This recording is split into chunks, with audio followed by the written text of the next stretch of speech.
Tranquilo. Não tem problema, né? Cada um com o seu dom. Você pode fazer uma oração? Pode ser?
Amém, amém.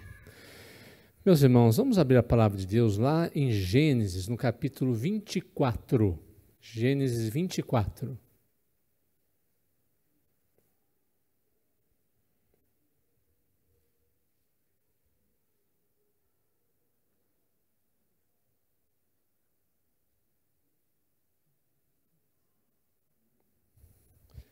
Gênesis 24.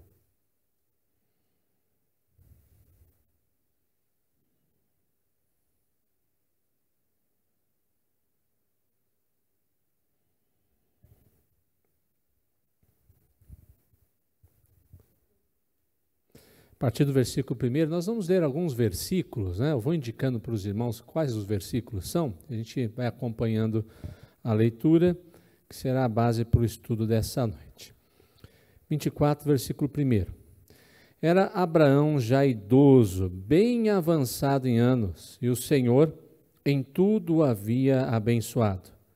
Disse Abraão ao seu mais antigo servo da casa, que governava tudo o que possuía: põe a mão por baixo da minha coxa, para que eu te faça jurar pelo Senhor, Deus do céu e da terra, que não tomarás esposa para meu filho das filhas dos cananeus, entre os quais habito. Mas irás à minha parentela, e daí tomarás esposa para Isaque, meu filho. Disse-lhe o servo: talvez não queira a mulher seguir-me para essa terra. Nesse caso, levarei teu filho à terra de onde saíste? Respondeu-lhe Abraão: cautela, não faças voltar para lá meu filho. O Senhor Deus do céu, que me tirou da casa de meu pai, de minha terra natal, e que me falou e jurou, dizendo: a tua descendência darei esta terra, ele enviará o seu anjo que te há de preceder, e tomarás de lá a esposa para o meu filho. Caso a mulher não queira seguir-te, ficarás desobrigado do teu juramento. Entretanto, não levarás para lá meu filho. Com isso, pôs o servo a mão por baixo da coxa de Abraão, seu senhor, e jurou fazer segundo o resolvido. Tomou o servo 10 dos camelos do seu senhor, e levando consigo de todos os bens dele, levantou-se e partiu, rumo da Mesopotâmia, para a cidade de Naor. Fora da cidade, fez ajoelhar os camelos junto a um poço de água, à tarde, hora em que as moças saem a tirar água. E disse consigo: ó Senhor Deus de meu senhor Abraão, rogo-te que me acudas hoje, e uses de bondade para com o meu senhor Abraão. Eis que estou ao pé da fonte de água, e as filhas dos homens desta cidade saem para tirar água.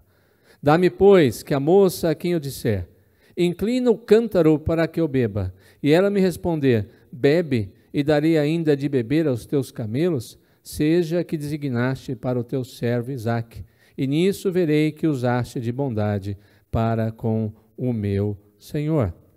Considerável ainda quando saiu Rebeca, filha de Betuel, filho de Milca, mulher de Naor, irmão de Abraão, trazendo um cântaro ao ombro. A moça era muito formosa de aparência, virgem, a que nenhum homem havia possuído. Ela desceu à fonte, encheu o seu cântaro e subiu. Então o servo saiu-lhe ao encontro e disse: dá-me de beber um pouco da água do teu cântaro. Ela respondeu: bebe, meu senhor. E prontamente, baixando o cântaro para a mão, lhe deu de beber. Acabando ela de dar a beber, disse: tirarei água também para os teus camelos, até que todos bebam. Versículo 27. E disse: bendito seja o Senhor, Deus de meu senhor Abraão, que não retirou a sua benignidade, a sua verdade de meu senhor. Quanto a mim, estando no caminho, o Senhor me guiou à casa dos parentes de meu senhor. E a moça correu e contou-os da casa de sua mãe todas essas coisas. Ora, Rebeca tinha um irmão chamado Labão. Este correu ao encontro do homem junto à fonte. Pois, quando viu o pendente, as pulseiras nas mãos de sua irmã, tendo ouvido as palavras de Rebeca, sua irmã, que dizia: assim me falou o homem, foi Labão ter com ele, o qual estava em pé junto aos camelos, junto à fonte. E lhe disse: entra, bendito do Senhor, por que estás aí fora? Pois já preparei a casa e o lugar para os camelos.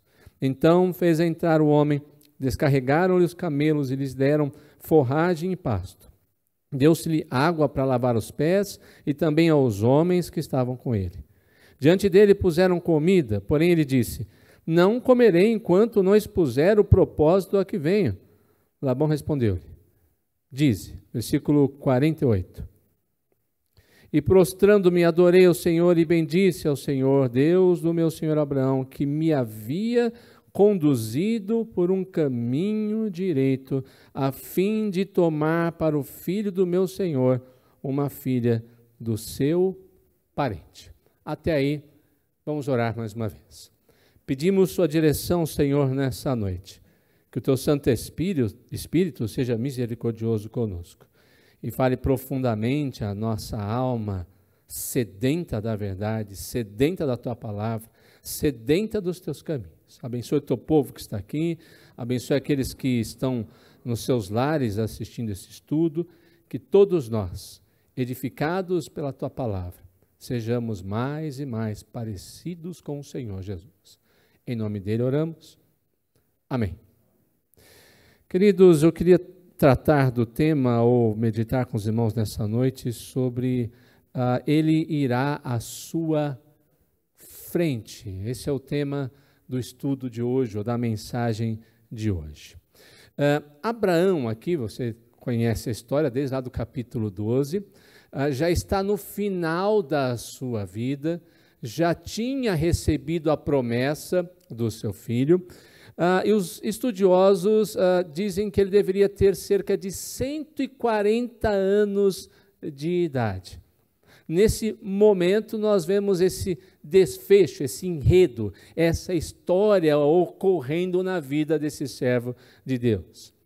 Obviamente, ele começa a perceber que a sua vida, a sua carreira está terminando, está chegando ao fim.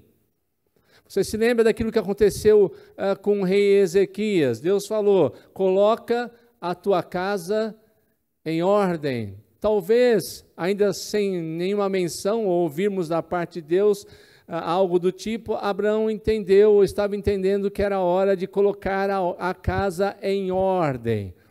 As coisas, as promessas de Deus, os desfechos do Senhor estavam ocorrendo.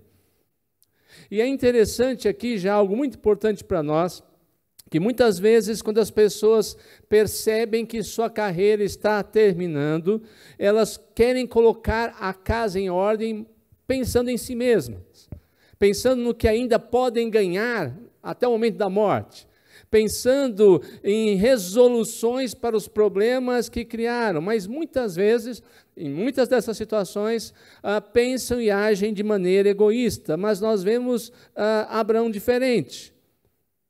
Se você se lembra, muito tempo atrás, uma música de um conjunto famoso chamada Epitáfio falava alguma coisa sobre essa questão da morte, ou do que ela gostaria que estivesse escrito na sua lápide no momento da morte. Epitáfio é a escrita que a pessoa pede, ou os parentes escolhem para colocar lá na lápide, no túmulo da pessoa que se foi. Esse conjunto transcreve aquilo que passa na mente de muitas pessoas nos dias de hoje, porque são muito egoístas. E a letra nesse trecho diz assim, devia ter amado mais, ter chorado mais, ter visto o sol nascer, ter arriscado mais, errado mais, ter feito o que queria fazer. Queria ter aceitado as pessoas como elas são, cada um sabe a alegria e a dor que traz no coração. E aí ele termina, o acaso vai me proteger enquanto eu andar distraído. A letra mostra claramente o coração de um homem ou de pessoas que não conhecem a Deus. Ainda ou até na morte elas pensam apenas e tão somente em si mesmas. Mas o homem de Deus, o verdadeiro homem de Deus, tem outras preocupações. Ele não quer a sua glória, ele quer a glória de Deus. Ele quer o bem daqueles que ele ama. Antes de partir, ele quer ver a vida dessas pessoas que estão sob o seu cuidado bem, ele quer essas pessoas felizes, encaminhadas. É assim que é Abraão. Ele está perto de morrer, mas tem um filho que vai continuar vivo. E o filho é a concretização da promessa de Deus, que por sua vez vai se concretizar em outras promessas, em outros descendentes. Portanto, diferente do que vimos ali naquela letra, não há acaso quando se trata de Deus. Não há acidentes. Não há coisas que foram feitas aleatoriamente e de repente deram certo. Para nós cristãos, há uma única palavra quando se trata de Deus e do nosso relacionamento com Ele. A providência de um Deus soberano que cuida o tempo todo do seu povo. Veja, a sua idade traz limitações. Como eu falei, devia ter cerca de 140 anos. Mesmo para aquela época, 140 anos já traz dificuldades. Talvez um homem de 140 anos naquela época fosse mais robusto, mais forte. Mas ainda assim, a sua vida está declinando. Os dias estão chegando ao fim. Então, ele não pode. Era uma escolha que ele gostaria de fazer, mas ele não vai poder fazer. Portanto, o servo de maior confiança vai ter que fazer esse trabalho por ele. E Abraão sabe que o mesmo Deus que o havia chamado lá de Ur dos Caldeus, esse Deus que estivera em toda a trajetória, em toda a sua caminhada, em toda a sua história, tanto com ele quanto com Sara, seria o mesmo Deus que agora iria à frente, mesmo ele não podendo estar lá. Nessa maravilhosa história, queridos, estamos diante de um grande gesto de confiança na pessoa de Deus. Imagina você pedir para uma pessoa comprar a casa dos seus sonhos, só que você não vai. É ela que vai escolher para você. Ou então você pedir para a pessoa arrumar toda a festa de casamento da sua filha, do seu filho, sua mãe, eu não posso ir. Arranja tudo, contrato, serviço, flores, roupa, está por seu encargo, por sua conta. Não daria um certo medo? Não daria um arrepio na espinha? Ainda mais se você tivesse que gastar muito dinheiro com isso. Mais ou menos, guardadas as devidas proporções, é o que está acontecendo aqui com Abraão. É a escolha da vida do seu filho, da sua descendência. Ele está colocando isso nas mãos de um servo. Vai lá e faz por mim. Eu não posso fazer. Então, nessa história, nós vemos um grande gesto de confiança de Abraão, não na pessoa do seu servo, mas na pessoa de Deus.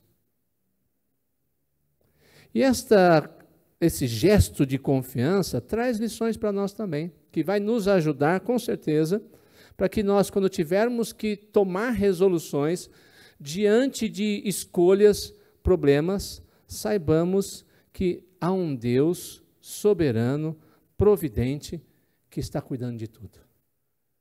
O Deus que vai à frente, um Deus que zela por nós, inclusive por nossas escolhas. Eu não estou falando de fatalismo, não estou falando que a gente vai ficar de braço cruzado, mas que conforto recebemos quando sabemos que há um Deus que sempre vai à frente. Um Deus grandioso, maravilhoso, todo-poderoso. Abraão sabia disso. E aqui eu quero compartilhar 3 lições com vocês diante dessa realidade. E a primeira eu quero compartilhar sobre o cuidado de Deus. Ele está sempre ligado à obediência. Deus cuida, mas o cuidado de Deus não está ligado à nossa desobediência, ao nosso desleixo. Está ligado, em primeiro lugar, à nossa obediência, submissão à sua palavra. Então veja, as promessas de Deus são o motivo da extrema, profunda confiança de Abraão na caminhada que ele havia feito até ali. Deve ser também a nossa. Nós não teríamos condições de caminhar, você não teria vindo aqui, eu não estaria aqui nesse momento, nesse lugar, as pessoas que estão assistindo não estariam no seu lugar assistindo, se Deus não estivesse com cada um de nós, se Ele não estivesse ao nosso lado, andando conosco, se Ele não fosse à frente. Deus estivera com Abraão em toda a sua jornada, ia estar mais uma vez, ele experimentou essa realidade, e nós, como filhos de Deus, podemos experimentar da mesma realidade, porque Ele cuida de nós, nós sabemos que amanhã Ele também cuidará. Mas, infelizmente, muitos têm uma visão distorcida a respeito do cuidado de Deus, ou quase que transformam o cuidar de Deus como um dever dele, que tem que ser realizado de qualquer maneira, mesmo quando nós escolhemos caminhos ou tomamos decisões erradas. É claro que Deus é tão bondoso que às vezes Ele conserta tudo, né? Você deve ter uma história dessa para falar. Eu fiz uma escolha errada um dia, mas olha, lá na frente... Meu filho fez uma escolha errada um dia, mas lá na frente. Mas isso não nos desculpa diante das nossas escolhas erradas. Alguns não entendem o que é a graça de Deus e como Ele, mesmo sem nós merecermos, cuida de nós ainda assim. Outras pessoas, às vezes, olham para Deus e o cuidar de Deus como se Deus fosse, sabe aquele pai tolo? Aquele pai bobo, aquele pai que... sempre atende os pedidos dos seus filhos mimados. Tem gente que acha que Deus é desse jeito. Pediu, Ele dá. A pessoa não vem para a igreja, a pessoa não ora, a pessoa não lê a Bíblia, a pessoa só dá cabeçada na vida, mas Deus vai fazer tudo o que eu quero. Isso é coisa para homens, não para Deus. Não é incomum pessoas, por exemplo, exigindo determinadas coisas de Deus que não tem nada a ver com sua palavra, para esbanjarem, como Tiago diz em sua carta, no seu próprio prazer, o seu prazer carnal. Nós não podemos nos enganar. O Deus providente é providente, mas será sempre cuidadoso dentro dos parâmetros da sua palavra. Não mediante as promessas que achamos que Ele tem que cumprir, mas diante das promessas que Ele realmente fez. E nesse texto nós vemos Abraão dizer que, primeiro, ele dá as orientações para o seu servo. Vai buscar a esposa, porque o servo fica cheio, mas quem que eu vou escolher, Senhor, meu Senhor? E se ela não vier? Então Abraão diz, não, há algumas regras.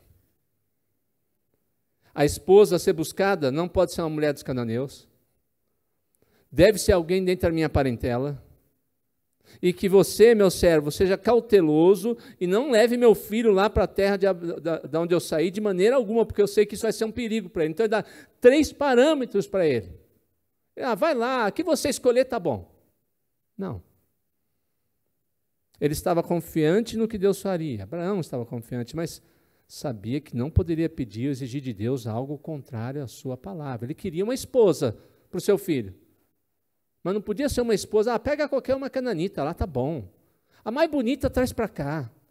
Se meu filho gostar, tá bom. Não pode ser. Há regras, meu servo, escute, não pode ser qualquer uma, não pode ter qualquer característica, não pode ser alguém, em primeiro lugar, que desagradará ao meu Deus. Alguém que daria continuidade à semente escolhida, que no final traria quem? O Redentor. O Senhor Jesus Cristo. Muitos de nós questionamos ou até mesmo acusamos a Deus por causa de situações, eu queria que você prestasse atenção nisso, nas quais nos encontramos, quando na verdade o que aconteceu é que nós mesmos fizemos escolhas erradas ou as tomamos alheios aos parâmetros que Deus estabeleceu.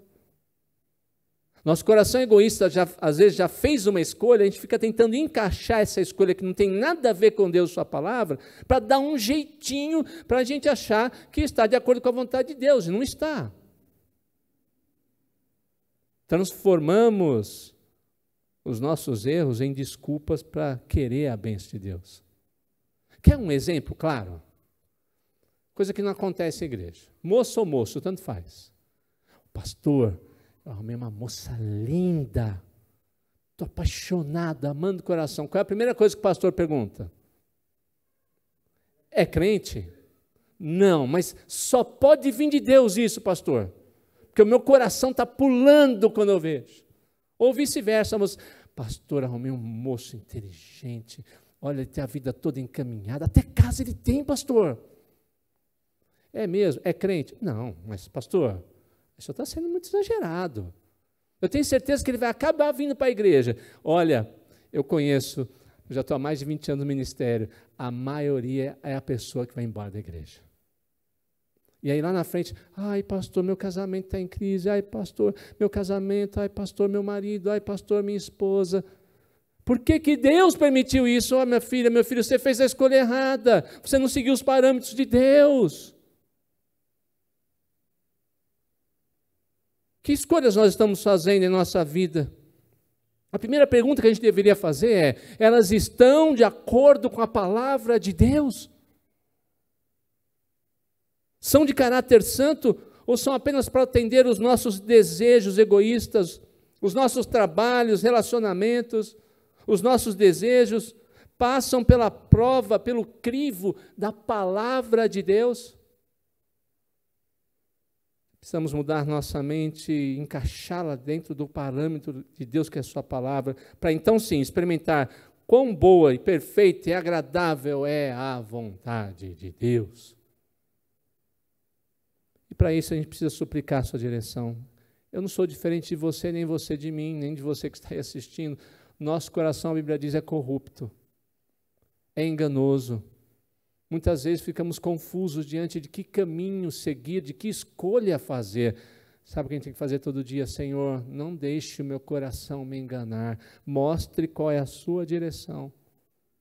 Conheça mais da palavra de Deus. Medite mais na palavra de Deus. Eu diria até mesmo, por mais desafiador que seja, decore trechos da palavra de Deus para não ser precipitado em suas decisões.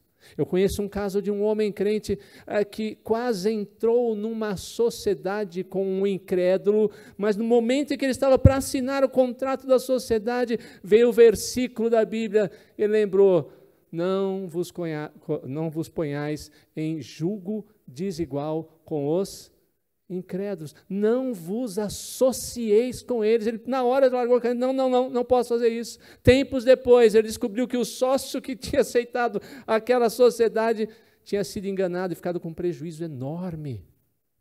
Que livramento esse homem recebeu, porque lembrou, colocou no coração um trecho da palavra de Deus. Se queremos saber a vontade de Deus, precisamos ter mais habilidade, mais familiaridade com esta palavra de Deus, para não reclamar depois das nossas decisões e das conclusões a partir das decisões que recebemos em nossa vida. Precisamos crer que Ele está na direção, que Ele vai cuidar de nós, mas Ele dá a direção primeiro através da sua palavra. Portanto, não só pela palavra, mas também pela oração, a providência de Deus é revelada, Ele vai mostrando o que Ele quer para nós. Nós não podemos ser fatalistas também. O fatalista entende, sabe o que o fatalista faz? Ele cruza os braços e espera. O que Deus quiser vai acontecer.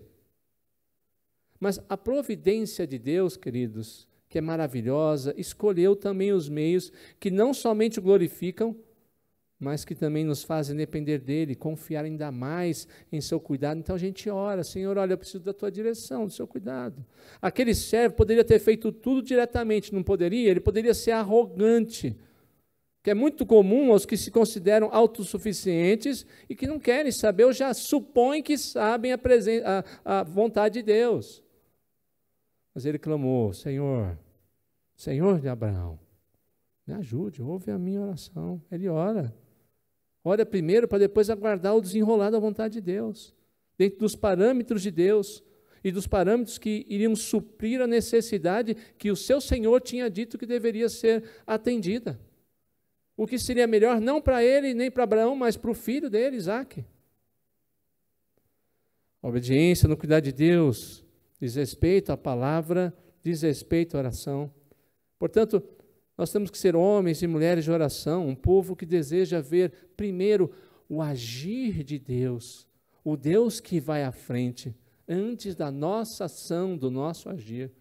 Um povo que de fato confia no seu Deus, depende do seu Deus em cada detalhe da sua vida. Deus foi à frente, mas havia muita palavra, havia muita oração. Sabe por que muitas vezes a gente dá cabeçada na vida?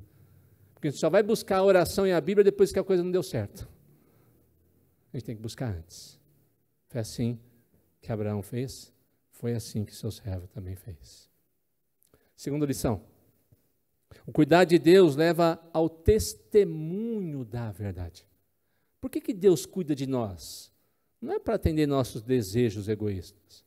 É para que nós, ao desfrutarmos e testemunharmos da sua bondade, da sua providência, testemunhemos a outras pessoas de quão bom e providente Ele é. Nós o glorificamos e outras pessoas o glorificam. Para que tenhamos prazer nele, glorifiquemos o seu nome em tudo, Deus cuida de nós e vai à frente.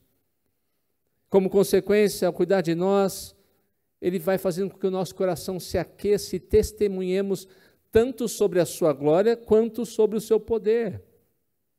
O que aconteceu aqui com o servo de Abraão?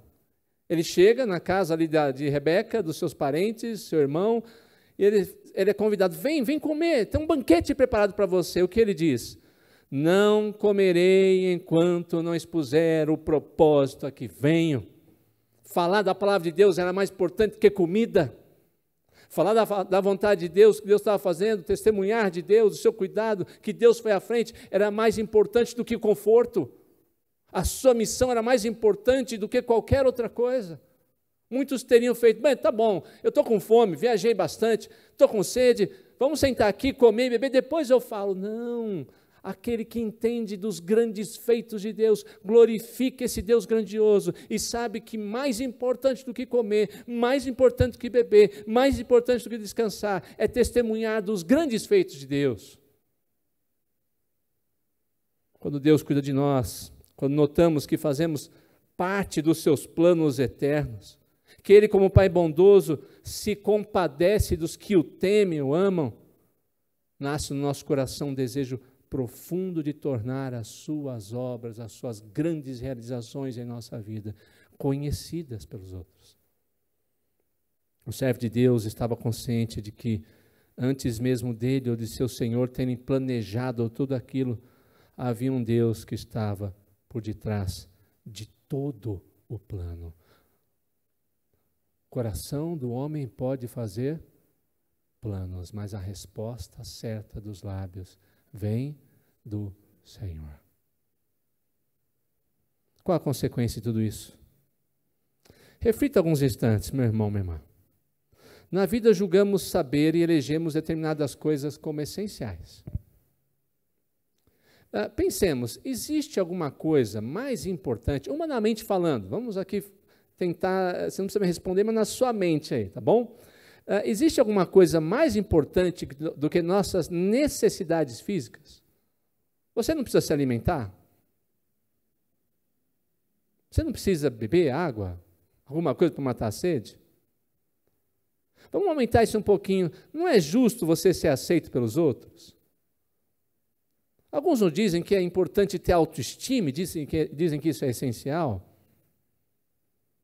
Bem, independentemente disso, quando entendemos quem Deus é e o que Ele faz, nenhuma dessas coisas se tornam mais importantes. Nem mesmo o que falam de nós, nem mesmo a nossa imagem pode ser mais importante do que a vontade de Deus. Nas palavras do próprio Jesus, Ele diz, a minha comida consiste em fazer a vontade daquele que me enviou e realizar a sua obra. Da mesma maneira, Ele nos chama, ao imitá-lo, a fazer a mesma coisa. É por isso que o servo diz, não comerei, enquanto não expuser o propósito que vem. Os objetivos do reino de Deus devem ser muito mais ou infinitamente mais valiosos do que até mesmo a própria comida que comemos ou desejamos comer, até mesmo do que a nossa própria vida.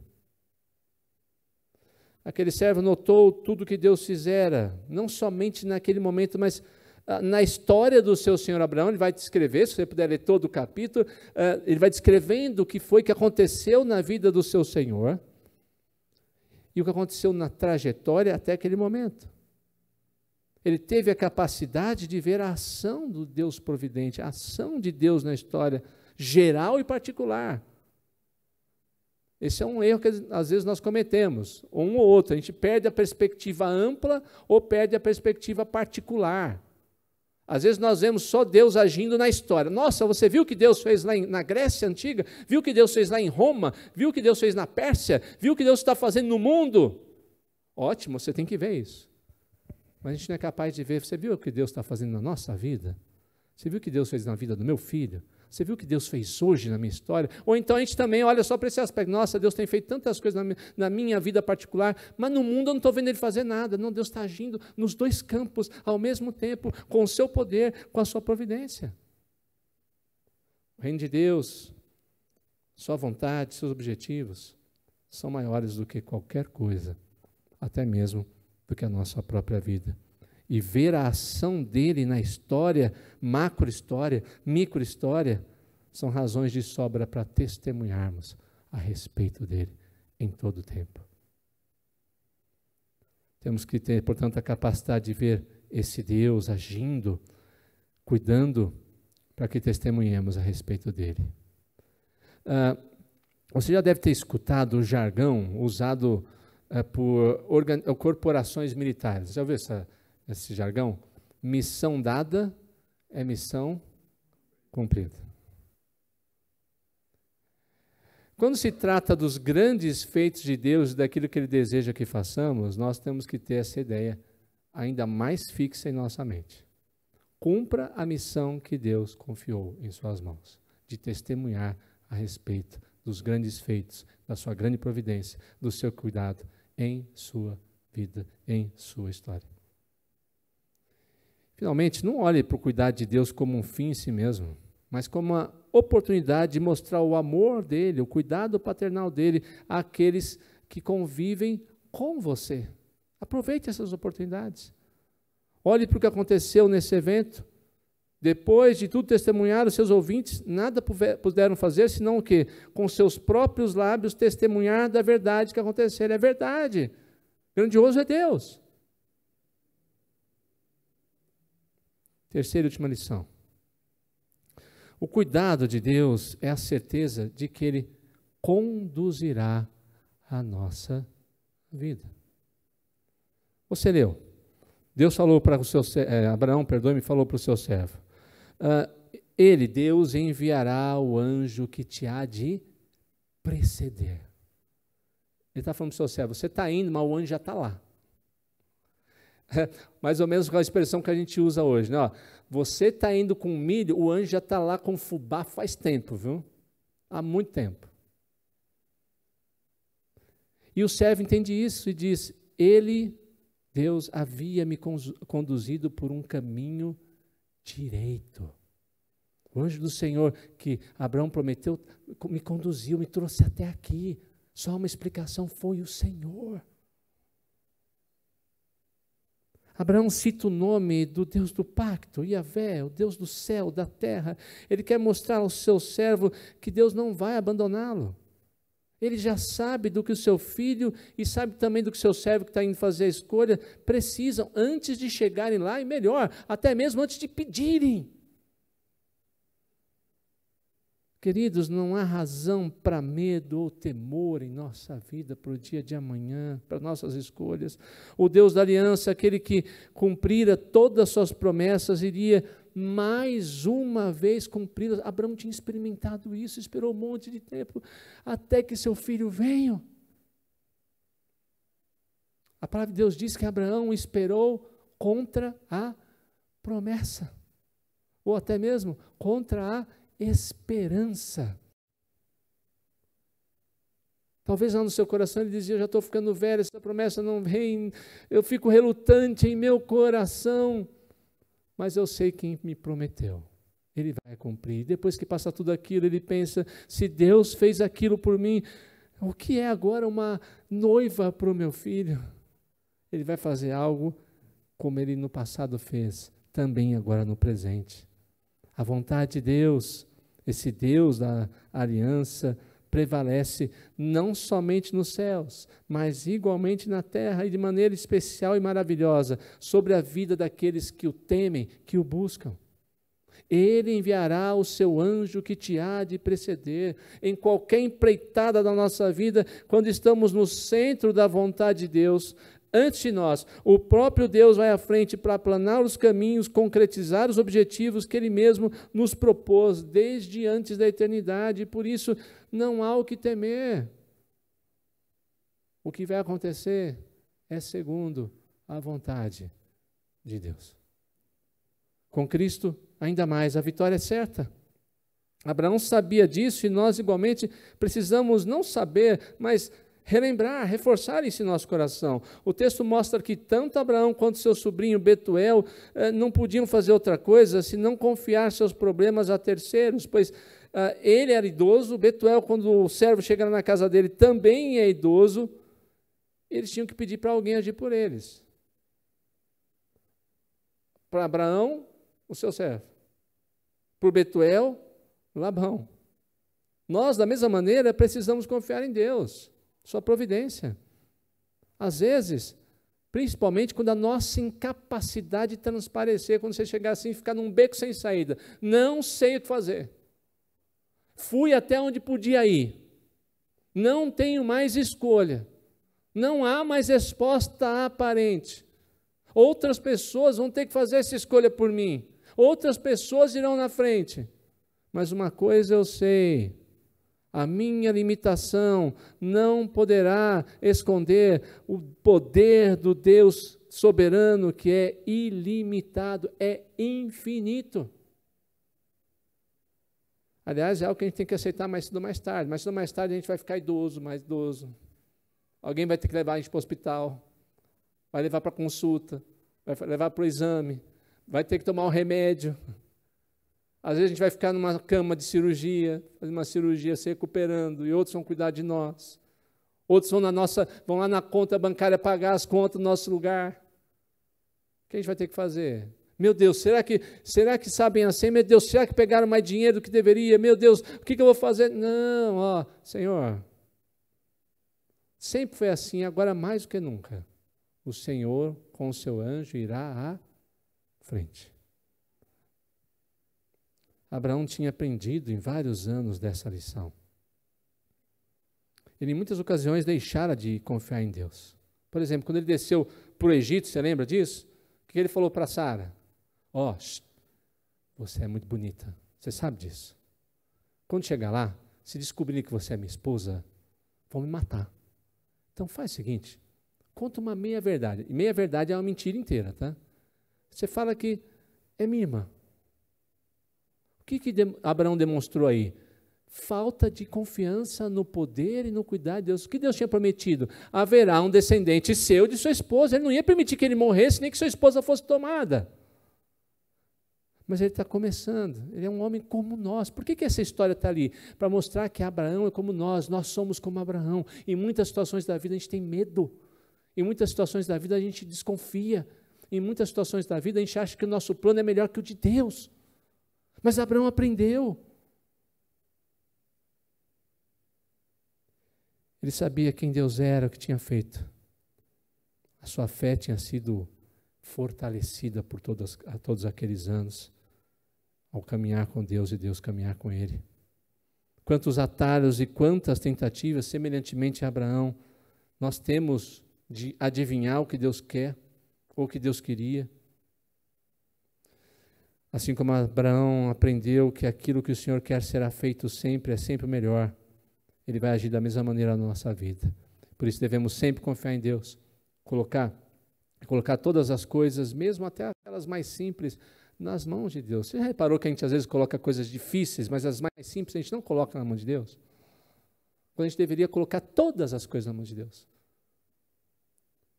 O nosso dia, o nosso alimento, a nossa ida numa condução simples, a nossa direção no carro, a ida, a volta, uma compra que a gente vai fazer, as nossas finanças naquele mês, tudo deveríamos colocar nas mãos de Deus. Mas é quando nós estamos diante de situações nas quais nada podemos fazer, que nós então aprendemos realmente o que é confiar no cuidado de Deus.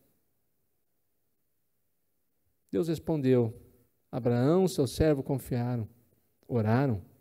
Tudo estava de acordo com a vontade de Deus, e quando assim fazemos, e quando o que desejamos é para glorificar a Deus, nós temos uma certeza, Ele vai atender. Jonathan Edwards disse exatamente isso.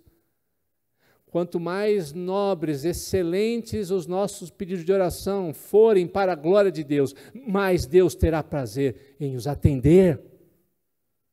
Quando é para a glória de Deus, Deus tem um prazer imenso em Cristo Jesus de atender o nosso pedido de oração. Faça, peça, creia, confie. Eu não sei qual é a situação que você está enfrentando, ou talvez vai enfrentar amanhã ou nos próximos dias. Eu não sei o que vai acontecer no próximo mês, não sei o que vai acontecer no nosso país durante o ano. Será que você está numa estrada que parece espessa em sua neblina e você não sabe o que tem lá adiante? Deus nos chama, mesmo que a neblina pareça muito espessa, a continuar. Dê o primeiro, o segundo, o terceiro passo, caminhe com firmeza, orando e confiando naquilo que Deus faz e fará sempre por você, fará sempre por nós. Busque o reino de Deus, busque a sua justiça e deixe o restante nas mãos daquele que cuida de tudo. Do seu futuro, da sua vida sentimental, da vida sentimental dos seus filhos, da nossa saúde, das nossas finanças, da nossa família, enfim, tudo o que temos e somos. Ele cuida muito melhor do que nós, ou qualquer especialista poderia cuidar. Provérbios 3, 5, 6, eu vou pedir para alguém terminar lendo para mim, por favor. Provérbios 3, 5, 6.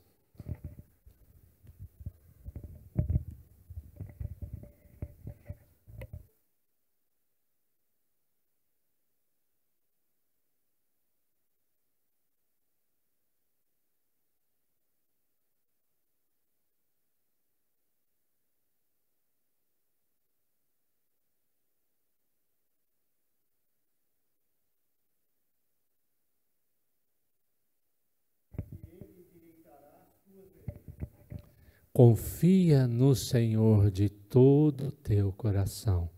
Não te estribes. O que é estribar? Não é que a gente faz com o cavalo. Né? Não fique montado e confie nisso, no seu entendimento. Reconheça em todos os teus caminhos. E qual é o resultado? Ele endireitará as tuas veredas. Meu irmão, minha irmã, olhe para o texto de hoje e lembre-se, Deus sempre irá à sua frente. Vamos orar? Ajuda-nos, Senhor, a ter uma profunda confiança em sua palavra. Ajuda-nos, ó Deus, a ter uma profunda confiança nas tuas promessas. Ajuda-nos, ó Deus, a lembrar em quem temos crido e saber que Ele é poderoso para guardar o nosso tesouro até o dia final. O Senhor vai à frente com o seu anjo, aplanando os caminhos, abrindo portas e, o mais importante, fazendo a sua vontade sobre a nossa vida, sobre a nossa história e a história do seu povo. Despede-nos em tua paz. Descansa nossa alma, o nosso coração. Nós oramos em nome de Jesus. Amém. Deus abençoe a todos, irmãos.